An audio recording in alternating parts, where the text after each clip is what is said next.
نبی کریم صلی اللہ علیہ وسلم تشریف لائے۔ نبی کریم صلی اللہ علیہ وسلم نے تشریف لا کر جو نبی کریم صلی اللہ علیہ وسلم کی بعثت کا مقصد تھا، اس مقصد کے مطابق سب سے پہلا کام قرآن کریم کی تلاوت ہے، دوسرا کام قرآن و سنت کی تعلیم دینا ہے، اور تیسری چیز تزکیہ ہے۔ اس سے ایک تو یہ بھی پتا چلا کہ نبی کریم صلی اللہ علیہ وسلم کی بعثت کے مقصد میں جو باتیں ذکر کی گئی، جو حضرت ابراہیم علیہ السلام نے دعا فرمائی تھی، ان میں یہ تین چیزیں ہی تھیں۔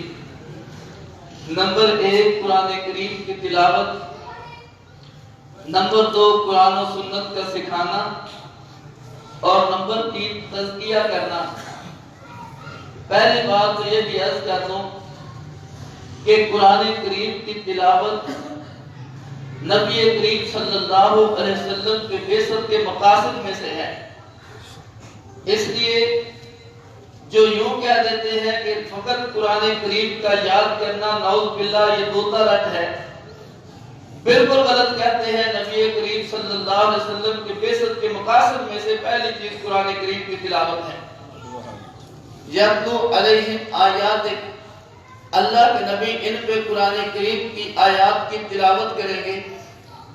نبی کریم صلی اللہ علیہ وسلم نے صحابہ کرام پہ قرآن کریم کی آیات کی تلاوت کی۔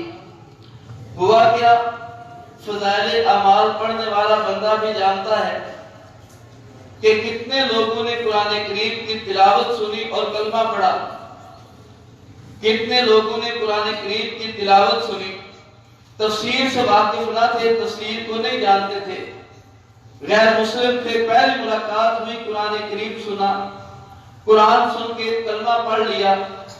معلوم ہوا فقط قرآن کریم کی تلاوت فائدے سے خالی نہیں ہے۔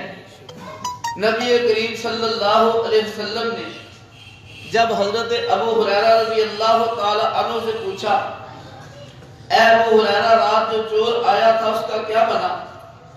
حضرت ابو ہریرہ رضی اللہ تعالی نے عرض کیا، حضور چور آیا تھا، میں رمضان کی زکوٰۃ کی حفاظت پہ تھا، اس نے آ کر اپنا گلہ ڈالنا شروع کر دیا، میں نے اس کو پکڑا، وہ بہت رویا اور چلایا اور یوں کہنے لگا میرے بچے بہت سارے ہیں، میں بڑا غریب آدمی ہوں، بڑی مشکلات کا شکار ہوں، اس لیے فرماتے ہیں مجھے رحم آیا، میں نے چھوڑ دیا۔ آپ نے فرمایا کہ اس نے جھوٹ بولا، پھر آئے گا، پھر آیا، پھر پکڑا گیا، پھر حضور کے سامنے ان نے پوری یہ بات عرض کی۔ آپ نے فرمایا جھوٹا ہے، پھر آئے گا، وہ پھر آیا، اس نے پھر بھی بات وہی کی۔ جب حضرت ابو ہریرہ رضی اللہ عنہ نے پکڑا، اس نے منت سماجت کی ہے۔ حضرت ابو ہریرہ فرماتے ہیں میں تجھے نہیں چھوڑوں گا۔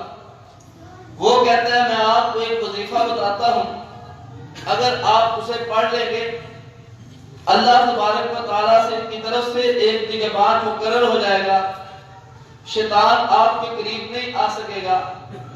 اس کے بعد وہ شخص، وہ شیطان حضرت ابو ہریرہ رضی اللہ تعالیٰ عنہ کو آیت الکرسی بتاتا ہے۔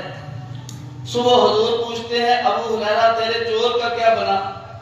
عرض کیا حضور پکڑا تھا، وظیفہ بتا کے چلا گیا ہے۔ آپ علیہ السلام نے فرمایا لقد صدقک وہو کذوب، بہت بڑا جھوٹا ہے لیکن آپ سے سچ بول گیا۔ یہاں پہ آیت الکرسی سمجھنے کی بات نہیں کی، آیت الکرسی کی تفسیر پڑھنے کی بات نہیں کی، فقط آیت الکرسی کے پڑھنے اور تلاوت کرنے پر اللہ تبارک و تعالیٰ محافظ مقرر کرتا ہے۔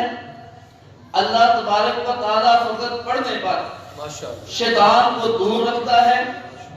اس لیے سب سے پہلی چیز یتلو علیہم آیات، قرآن کی تلاوت کرنا سمجھ کے کرے، وہ علیحدہ عبادت ہے، فقط قرآن کی تلاوت علیحدہ چیز ہے۔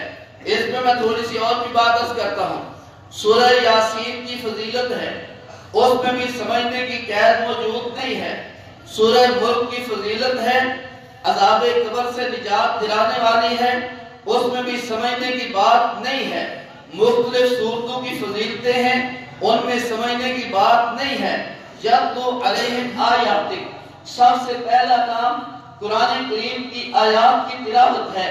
نبی کریم صلی اللہ علیہ وسلم نے قرآن کریم کی آیات کی تلاوت کی، صحابہ کے سامنے تلاوت کی۔ وہ تلاوت کرنا ہدایت کا ذریعہ بھی بنا، وہ تلاوت کرنا درجات کی بلندی کا ذریعہ بھی بنا، وہ تلاوت کرنا حفاظت کا ذریعہ بھی بنا۔ اس پہ جو جو فضیلت اللہ کے نبی نے ذکر کی، ہر ایک فضیلت کا ذریعہ بنا۔ لیکن توجہ فرمائیں، میرے اور آپ کے محبوب صلی اللہ علیہ وسلم معلم انسانیت ہیں۔ حضور علیہ السلام نے صحابہ کو اسی ترتیب پہ سکھایا۔ حضرت عبداللہ بن مسعود رضی اللہ تعالی عنہ حضور کا کلمہ پڑھتے ہیں۔ کلمہ پڑھنے کے بعد حضور علیہ السلام سے عرض کرتے ہیں، جب حضور علیہ السلام نے ان کی بکری کے تھنوں کو ہاتھ لگایا، بسم اللہ پڑھ کے تھنوں میں دودھ اتر آیا، دودھ دوہا پیا پلایا۔ حضرت عبداللہ بن مسعود عرض کرتے ہیں، حضور مجھے بھی یہ کلام سکھائیے۔ آپ علیہ السلام نے فرمایا، انت ولیم معلم، تو ایسا بچہ ہے جو پڑھا لکھا ہے، اللہ تبارک و تعالیٰ نے خیر الہام کر دی ہے۔ حضرت ابو ہریرہ رضی اللہ تعالیٰ عنہ فرماتے ہیں، میں نے 70 سے زائد صورتیں نبی کریم صلی اللہ علیہ وسلم کی زبان مبارکہ سے سیکھی ہیں اور ایسے طریقے پر سیکھی ہیں، آج تک کوئی شخص ان میں میری غلطی نہیں نکال سکا۔ حضور علیہ السلام نے اپنے سامنے صحابی رسول کو قرآن سکھایا، صحابی کو قرآن پڑھایا، قرآن کے الفاظ یاد کرائے۔ نبی کریم صلی اللہ علیہ وسلم نے قرآن کے الفاظ یاد کرانے کے بعد اللہ کے نبی علیہ السلام صحابہ کرام کو غلطی پہ تنبیہ بھی کرتے ہیں۔ اللہ کے نبی صحابہ سے قرآن سنتے بھی ہیں۔ حضور علیہ السلام نے فرمایا، اے عبداللہ بن مسعود ہمیں قرآن سکھاؤ۔ عبداللہ بن مسعود عرض کرنے لگے، حضور آپ پہ تو اترا ہے، فرمایا پھر بھی میرا دل چاہتا ہے میں کسی اور سے قرآن سنوں۔ حضرت عبداللہ بن مسعود قرآن کریم کی تلاوت شروع کرتے ہیں۔ تلاوت کرتے کرتے جب اس آیت پہ پہنچتے ہیں، وَجِئْنَا بِكَ عَلَىٰ هَٰؤُلَاءِ شَهِيدًا، حضور علیہ السلام پاؤں مبارک لگا کے حضرت عبداللہ بن مسعود کو چپ کراتے ہیں۔ عبداللہ بن مسعود دیکھتے ہیں حضور علیہ السلام کے آنسو مبارک نیچے دبک رہے ہیں۔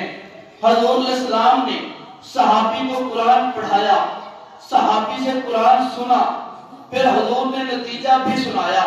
ایک شخص کوفہ سے سفر کر کے حضرت عمر بن خطاب رضی اللہ تعالی عنہ کے پاس آیا، عرض کرنے لگا، سیرت میں لکھا ہے، یوں کہنے لگا، اے عمر بن خطاب، کوفہ کا ایک رہائشی شخص ایسا غیر محتاط ہے، لوگوں نے قرآن لکھا ہوتا ہے، وہ بغیر اپنے حافظے سے بغیر لکھے ہوئے اس میں دیکھ کے غلطی نکال دیتا ہے، درست کر دیتا ہے، اپنے حافظے پہ اعتماد کرتا ہے، جس نے لکھا ہوا اس کی تصحیح کر دیتا ہے۔ حضرت عمر بن خطاب رضی اللہ تعالیٰ نے بڑے جوش میں آئے، بڑا غصہ آیا۔ اتنی دیر میں اس بندے نے کہا، آپ کو پتہ ہے وہ کون ہے؟ وہ عبداللہ بن مسعود رضی اللہ تعالیٰ عنہ ہیں۔ سیر میں لکھا ہے، حضرت عمر بن خطاب کا غصہ ٹھنڈا ہونا شروع ہوا، یہاں تک کہ حضرت عمر بن خطاب عام کیفیت میں آئے اور فرمایا، عبداللہ بن مسعود کو جانتے ہو کون ہے؟ میں اور حضور علیہ السلام اور صدیق اکبر، ہم تینوں عشاء کے بعد ابو بکر کے صدیق کے گھر مسلمانوں کے معاملات کی سوچ و بچار میں کچھ دیر بیٹھا کرتے تھے۔ ایک دن بیٹھے حضور علیہ السلام نے فرمایا، چلو مسجد میں چلتے ہیں۔ ہم تینوں چلے، مسجد میں پہنچے، ایک شخص کھڑا ہو کے نماز میں قرآن کریم کی تلاوت کر رہا ہے۔ حضور علیہ السلام نے فرمایا، چپ ہو کے اس کو سنو۔ میں نے کوشش کی اس کو خاموش کراؤں کہ حضور تشریف لے آئے۔ حضور علیہ السلام نے اشارہ کیا، اس کو منع نہیں کرنا۔ وہ پڑھتے رہے، حضور علیہ السلام اور ہم سنتے رہے۔ پھر انہوں نے رکوع کیا ہے، پھر انہوں نے سجدہ کیا ہے، سجدے کے بعد نماز کو مکمل کیا ہے۔ نماز کے بعد اس شخص نے دعا بھی کی ہے۔ دعا کرنے کے بعد وہ شخص وہاں سے اٹھا، واپس چلا۔ ہم نے دیکھا وہ کون تھے؟ وہ عبداللہ بن مسعود رضی اللہ تعالی عنہ تھے۔ آپ علیہ السلام نے ان کا قرآن سنا، ارشاد فرمایا من سرہ ان یقرأ القرآن رتبا کما انزل فلیقرأ بقراءۃ ابن ام عبد، جس کا دل چاہے میں قرآن ایسے تر و تازہ پڑھوں جیسے قرآن اترا تھا، وہ عبداللہ بن مسعود کے طرز پہ پڑھے۔ عبداللہ بن مسعود بالکل اسی طرح پڑھتے ہیں جیسے قرآن اترا تھا۔ میرے نبی نے صحابہ کو قرآن پڑھایا بھی ہے، صحابہ سے قرآن سنا بھی ہے، صحابہ کو نتیجہ بھی سنایا۔ اس کے بعد امت کو حکم دیا استقرئ القرآن من اربع، قرآن سیکھنا اور 4 شخصوں سے سیکھو۔ اور 4 شخصوں میں نمبر 1 عبداللہ بن مسعود، حضرت ابی بن کعب، حضرت معاذ بن جبل، حضرت صالح۔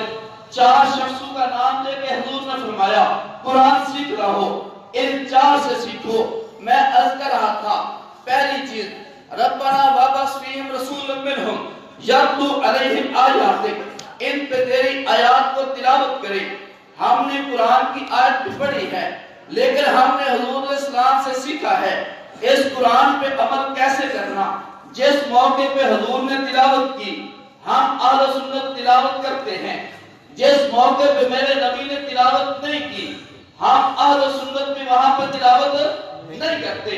امام کے پیچھے میرے نبی نے تلاوت نہیں کی، صدیق کے پیچھے نماز پڑھی، تلاوت نہیں کی، جبرائیل علیہ السلام کے پیچھے نماز پڑھی، تلاوت نہیں کی، عبد الرحمن بن عوف کے پیچھے نماز پڑھی، تلاوت نہیں کی۔ ہم اہل سنت بھی امام کے پیچھے تلاوت نہیں کرتے۔ میرے نبی نے جنازے میں قرآن کی تلاوت نہیں کی، اہل سنت مقرر نہیں کی، اہل سنت والجماعت نے بھی مقرر نہیں کی۔ جنازے میں قرات کو اہل سنت والجماعت ضروری قرار نہیں دیتے۔ خیر میں عرض کر رہا تھا جہاں حضور نے تلاوت کی ہے وہاں ہم نے بھی تلاوت کی ہے، جہاں حضور نے تلاوت نہیں کی وہاں ہم نے بھی تلاوت نہیں کی۔ میرے نبی نے جس موقع پہ کی ہم نے کی، جس موقع پہ نہیں کی ہم نے نہیں کی۔ تبارك الذي نزل الفرقان على عبده ليكون للعالمين نذيرا۔